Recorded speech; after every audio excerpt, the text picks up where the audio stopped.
신이 완성된다는 것은 어떤 거냐? 하나에서 분리되었다가 다시 하나로 되돌아가는 것, 이렇게 정의를 했는데요. 모든 고통은 분리에서 시작됩니다. 분리에서요. 우리는 엄마랑 하나였다고요. 하나였는데 갑자기 분리돼 버렸죠. 하나였을 때 고통이 없는데 분리되니까 떨어지니까 이게 고통인 겁니다. 당장 말이죠. 좀 나가라고 하면 고통스럽습니다. 같이 있는데 분리시키니까요. 그래서 분리가 고통입니다. 그래서 울면서 태어나는 거죠. 주위에서는 기뻐하지만 본인은 그 분리의 고통을 이제 당하면서 태어나는 거죠. 근데 태어나서 울다 보니까 안아주니까 다시 하나 됐죠. 그래서 또 웃고 있는데 동생이 태어나니까 또 분리됐다고요. 동생이 미운 겁니다, 또. 그러다가 좀 그 동생하고 갈등도 하지만 보니까 또 되게 품어주니까 부모가 그럭저럭 또 견디다가요. 언제 완전 분리가 되느냐 하면 사춘기입니다. 사춘기는 부모에게서 이제 완전히 분리되는 건데, 왜냐하면 부모 슬하에서만 살 수가 없는 그 시기입니다. 이제 밖에 나가서 다른 사람들하고 어울려서 경쟁하면서 살아야 되니까 부모 품에서 벗어나는 거니까 그때 또 한번 충격을 받습니다. 그때 나라는 고립감을 느끼는 거죠. 그래서 나는 어떻게 살아야 될까? 다른 사람하고 어떻게 어울려야 될까? 이런 이제 새로운 세상을 맞이하게 되는 건데요. 그 다음에 이제 사회생활 하다가 늙어가지 않습니까? 이건 또 무엇을 의미하느냐 하면 젊은이들에게서 분리되는 거죠. 그것이 또 충격입니다. 고통입니다. 그 다음에 죽는 게 왜 고통일까? 살아있는 사람에게서 분리되는 거죠. 그래서 기본적으로 고통이란 분리되는 현상에서 오는 거다. 이렇게 정의할 수가 있습니다. 그래서 우리는 끊임없이 이제 분리돼 가고 있는 건데, 경쟁을 한다는 건 사실은 분리되는 걸 말합니다. 내가 다른 사람하고 경쟁한다는 건 나와 다른 사람을 분리시켜서 내가 이기면 다른 사람을 제끼는 거고, 다른 사람이 이기면 내가 도태되는 거죠. 그래서 끊임없이 우리는 분리를 향해서 가는 건데요. 사실은 그것이 고통이니까 이겨도 고통이고 져도 고통이고 분리를 향해서 간다는 건 고통입니다. 그렇다면 분리란 이 그림에서 보면요. 이 바다, 호수 이런 물에 통을 하나 넣으면 그 통 속에 물이 들어가 있죠. 그 물과 호수 전체의 물은 하나죠. 그것처럼 우리는 이 몸을 통이라고 합니다. 몸통이라고 그럽니다. 우리말이 정말 재미가 있는데요. 몸통이야. 그러니까 이 속에 들어있는 게 있는데요. 물통에는 물이 들어있듯이 우리의 몸에는 마음이 들어있습니다. 그런데 그 물통의 물은 호수 전체, 바다 전체의 물하고 하나입니다. 마찬가지로 우리의 마음은 이 우주 전체의 마음하고 하나인데요. 그런데 왜 분리가 되기 시작하느냐 하면 뚜껑을 덮어버리는 거죠. 누가 뚜껑을 덮나요? 내 스스로 덮습니다. 왜 덮느냐? 내 거 이렇게요. 내 거라고 이렇게 끌어안는 거죠.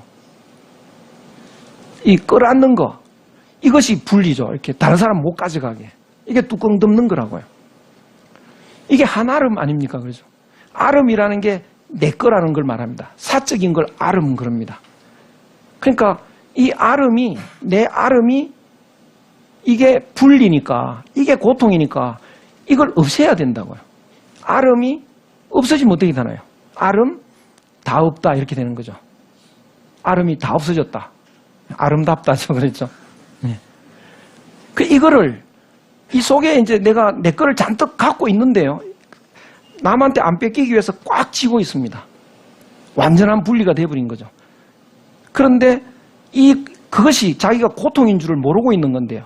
요게 내 거라 그러면 요거는 어떻게 되나요? 물통이 딱 덮어 있으면 물은 썩어서 이제 쓸모없는 물이 되는 것처럼 이건 이제 못 쓰는 물이 되는 거죠. 그럼 이걸 깨야 되겠죠.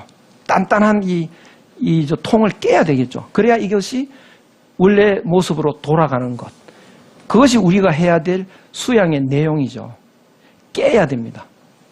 어디까지 깨야 되나요? 적당히 깨서 되는 게 아니고 끝까지 깨야 되죠. 그것이 이제 깨끗 이렇게 됩니다. 끝까지 깨야죠. 그래서 깨끗한 사람이 아름답습니다. 그래서 우리가 수신을 한다는 것은 이 내가 꽉 쥐고 있는 이 욕심 덩어리를 깨는 거고 없애는 겁니다. 그래서 이쪽으로 이렇게 뚜껑 닫는 쪽으로 내가 살아왔다면 이제 삶의 방향을 바꾸어서 뚜껑을 여는 쪽으로 가는 것. 이것이 우리가 해야 할 공부의 내용입니다. 열면 어떻게 될까요? 뚜껑을 다 열면 남과 나는 하나가 되는 거죠. 모두와 내가 하나가 됩니다. 내가 없어지는 거죠. 율곡 선생은 특별한 스승이 없습니다. 유일한 스승이 있다면요, 어머니입니다. 어머니가 워낙 대단하시니까 어머니한테서 배웠습니다. 그런데 그 어머니가 16살에 돌아가십니다. 정신이 없죠. 살 의욕을 잃었습니다.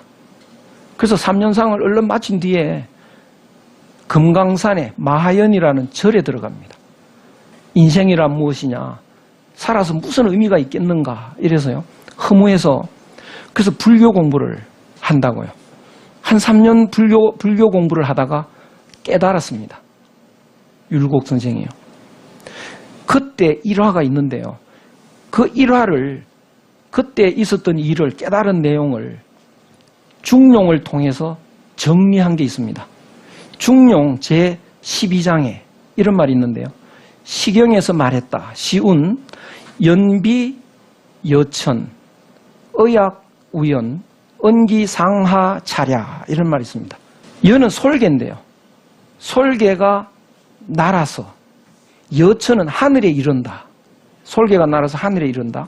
의약, 우연, 물고기는 뛴다. 못에서, 연못에서요. 언기, 상하, 차랴, 위로 아래로 찰은 이렇게 드러나는 모습, 위로 아래로 드러나는 모습을 말한 것이다. 이게 뭔 소린지 굉장히 난해합니다. 뭔 소린지요? 의미는 이렇습니다. 솔개가 하늘을 날아서 하늘에 이른다. 그 말은 정말 솔개가 날아서 하늘에 이르는 건가? 솔개가 솔개 맞나요? 솔개씨 대답하나요, 안 하나요? 안 하죠. 솔개씨는 자기가 솔개라는 생각이 없습니다. 우리가 괜히 솔개라고 하는 거지. 자기는 열심히, 우린 정말 솔개는 잘 날고 있다고 생각하지만 자기는 날고 있는 건가요? 안 날고 있는 건가요? 난다는 생각이 있나요, 없나요? 솔개는 나는 게 아닙니다. 그냥 이러고 있는 거죠. 그렇죠? 그건 다른 말로 하면 저절로 자연입니다. 자연 현상이요. 율곡 선생이 깨달았습니다. 이 중용의 이 구절을. 그러면 뭔가요? 그러면 우리는 사는 걸 좋아하고 죽는 걸 싫어합니다. 죽는 건 너무 슬프고 사는 건 행복하다라고 생각을 하는데요, 이 현상을 깨닫고 나니까 사는 게 아니죠. 뭔가요? 자연 현상이죠. 우린 죽는다고 생각했지만 알고 보니까 자연 현상이죠. 생사가 차이가 없습니다. 이걸 생사여일 뭐 이렇게 설명하기도 합니다. 차이가 없는 거를, 그냥 자연 현상일 뿐인 것을 우리가 착각을 해가지고요, 사는 건 좋고 죽는 건 싫다라고 생각을 하는 거죠.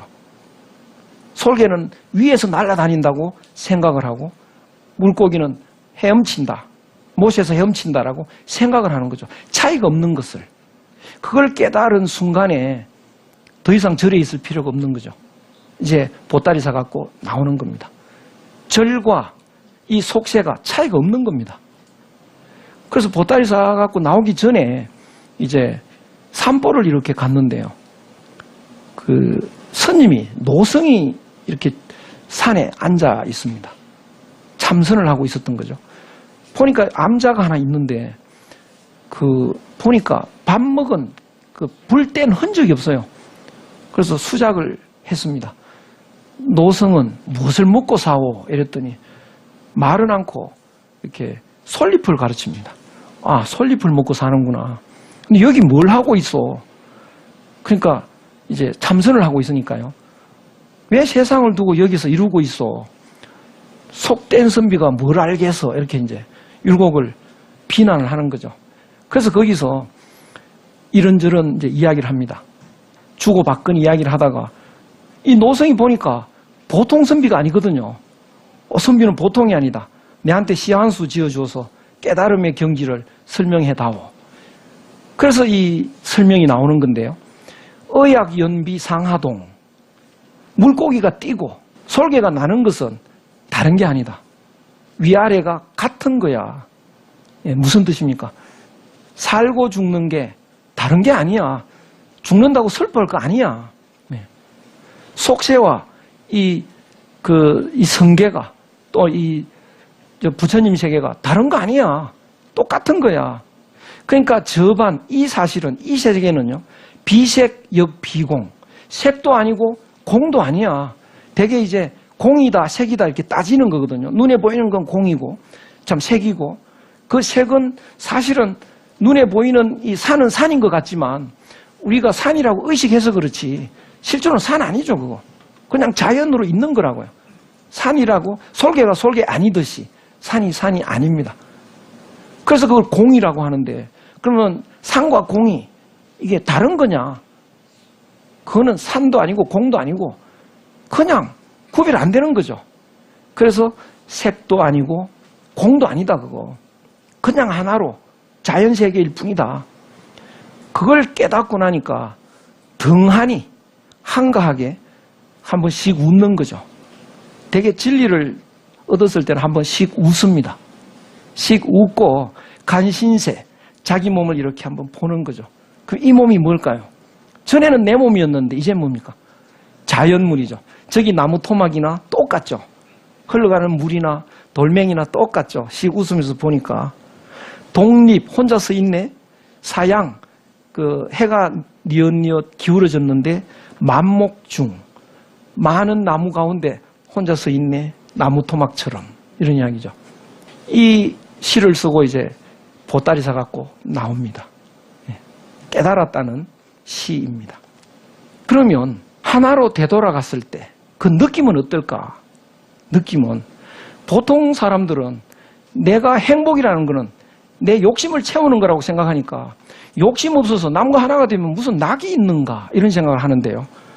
안 가봐서 하는 이야기죠. 우리는 몸에 갇혀있는 죄수와 같습니다. 욕심이라는 건 몸속에서 벗어날 수가 없습니다. 몸속에 갇혀있는 그 마음이 욕심인데요. 본래 내 마음은 열려 있다고요. 그런데 욕심은 몸속에만 있기 때문에 갇혀 있습니다. 근데 갇혀 있으니까 습관이 돼가지고 그게 답답한 줄을 잘 모르고 있는 거죠. 그것처럼 우리는 이 욕심 속에 갇혀서 육체 속에 있어서 들어있으면서 이게 정상인 줄 아는 건데요. 심각한 감옥입니다. 그래서 감옥에서 벗어나면 어떻게 될까? 아마 저는 그 경험은 못했는데요. 한 30년 감옥에 있다가 문을 열고 나올 때 어떤 기분일까? 아마 황홀한 기분이 들지 않을까 싶은데요. 그래서 그 뚜껑을 열고 남과 하나가 될 때, 생사를 초월할 때 그 황홀경, 그 경험한 사람들이 다 그렇게 말을 합니다. 그런 황홀경, 진리로 가는 길 또한 기쁘고 즐거운 건데요. 그래서 공자 말씀에 하기 시섭지, 배우고 익히니까 또한 기쁘지 않은가? 기쁨의 길입니다. 우리는 배운다는 게 이렇게 기쁘다는 걸 잘 모르는 이유는 배울 걸 안 배워서 그렇습니다. 안 배울 걸 자꾸 배우니까 괴로운 건데요. 배울 걸 배우면 즐겁습니다. 예. 그 다음에 노자는 이런 표현을 합니다. 도지위물, 도를 통해서 살아가는 그 모습은 유황유홀, 황홀하다. 예, 황홀하다. 불교에서는 뭐 법열 이런 말도 씁니다. 진리의 기쁨 이런 말을 하기도 합니다. 그러니까 우리는 이런 진리의 길을 갈 때, 감옥에서 벗어날 때 이걸 해탈, 해방 이렇게 말도 하고요. 덕도라는 말도 하는데 이거 이상 기쁜 일은 없다. 퇴계 선생이 인생일대 환희사, 인생일대 환희사 이런 말을 썼는데요. 우리 본래 모습으로 돌아와서 진정한 행복을 향해서 인생일대 환희사 이런 일을 우리가 찾아가야 된다. 이것이 오늘날 우리 인문학에서 다루어야 할 가장 중요한 내용이다. 이렇게 말씀드릴 수가 있겠습니다. 오늘은 여기까지 하고요. 다음에는 그러면 우리가 이런 행복한 길을 간다면 그 길에 서서 사랑을 하고 결혼을 하고 가정을 이루고 사회를 살아가는 그 방법은 어떻게 달라져야 될까? 지금과 다른 방식의 천국에서의 사랑, 천국에서의 가정생활, 천국에서의 사회생활은 어때야 될까? 그런 점들을 한번 중용을 중심으로 훑어보도록 하겠습니다. 오늘 여기서 마치겠습니다. 감사합니다. 고맙습니다.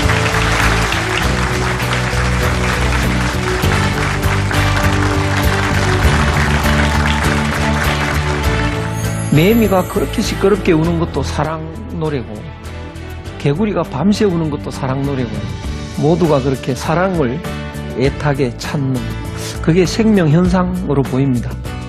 정말 사랑한다면 그 사랑하는 사람이 행복해지도록 빌어주는 것, 기도하는 것, 그것이 진짜 사랑인 거죠. 욕심 없는 사람은 하는 일이 잘 풀리게 돼 있습니다. 욕심 없는 사람은 행복하게 돼 있습니다. 욕심 없는 게 한마음이니까 한마음으로 살면 행복할 수밖에 없는 거죠. 그 출발점이 효도하는 데서 시작이 됩니다.